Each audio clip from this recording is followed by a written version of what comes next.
வணக்கம் நண்பர்களே, இன்றைக்கி நம்ம பார்க்க போகிறது 5 மினிட் ரெசிபி சீரீஸோட எபிசோட் 2. வாங்க இன்றைக்கி முள்ளாங்கி சப்பாத்தி எப்படி செய்கிறதுன்னு பார்க்கலாம். ஒரு மீடியம் சைஸ் முள்ளாங்கி கழுவி எடுத்துக்கலாம். தலைப்பாகவும் வால்பாகவும் கட் பண்ணிவிட்டு தோல் சீவி வச்சுக்கலாம். ஆக்சுவலாக முள்ளாங்கி சப்பாத்தி ரொம்ப நல்லாயிருக்கும். இது நம்ம திருவிக்கலாம். நம்ம திருவும் போதே பார்த்திங்கன்னா முள்ளாங்கிலேருந்து தண்ணி வடிய ஆரம்பிக்கும். ஸோ நல்லா சின்னதாக திருவிக்கோங்க.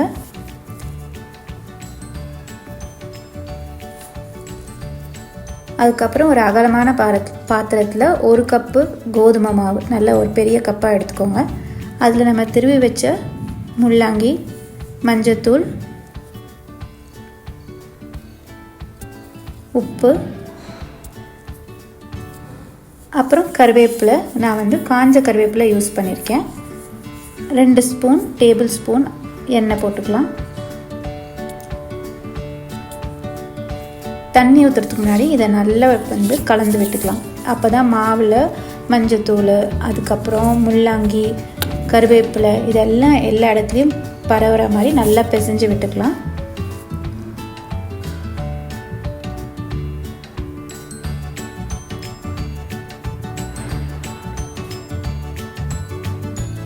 அதுக்கப்புறமா நம்ம தண்ணி போட்டு கொஞ்சம் கொஞ்சமாக பிசைய ஆரம்பிக்கலாம். ஸோ தண்ணி ஊற்றி பிசையும் போது இதில் ரொம்ப கவனிக்க வேண்டிய விஷயம் என்னென்னா, நம்ம சப்பாத்தி மாவு மாதிரி ரொம்ப தளன்னு பிசைய முடியாது. இது ரொம்ப கட்டியாக பிசையணும். ஏன்னா இந்த மாவில் நம்ம முள்ளாங்கி சேர்க்கறதுனால முள்ளாங்கிலேருந்து மாவு நம்ம பிசைஞ்சு கொஞ்சம் நேரம் வைக்கும்போது பார்த்திங்கன்னா தண்ணி விட்டுருக்கோம். ஸோ நம்ம கரெக்டான தளன்னு சப்பாத்தி மாவு அளவுக்கு பிசைஞ்சு வச்சிட்டோம் அப்படின்னா உங்களுக்கு மாவு இன்னுமே நீர்த்திடும். அதனால் நீங்கள் என்ன பண்ணலான்னா கொஞ்சம் மாவு கெட்டி பதமாக பிசைஞ்சு வச்சுக்கோங்க.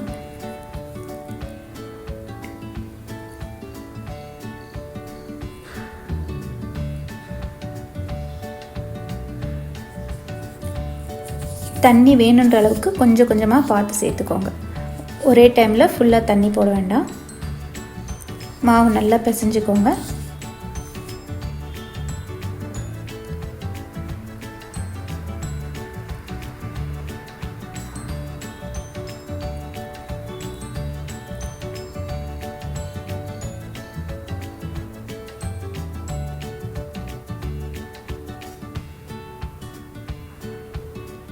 இந்த மாவு நல்லா பிசைஞ்சு அதுக்கப்புறம் பார்த்திங்கன்னா நமக்கு இந்த மாதிரி பதத்தில் இருக்கும்.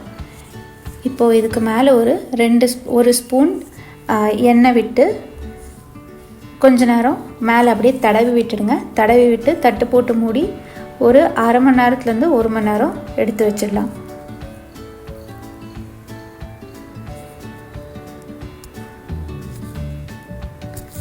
இந்த ஊறுற நேரத்துக்குள்ளே நம்ம என்ன பண்ணலான்னா சப்பாத்திக்கு தொட்டுக்கிற தயிர் போட்டு சைட் டிஷ் ஒன்று ரெடி பண்ணிக்கலாம்.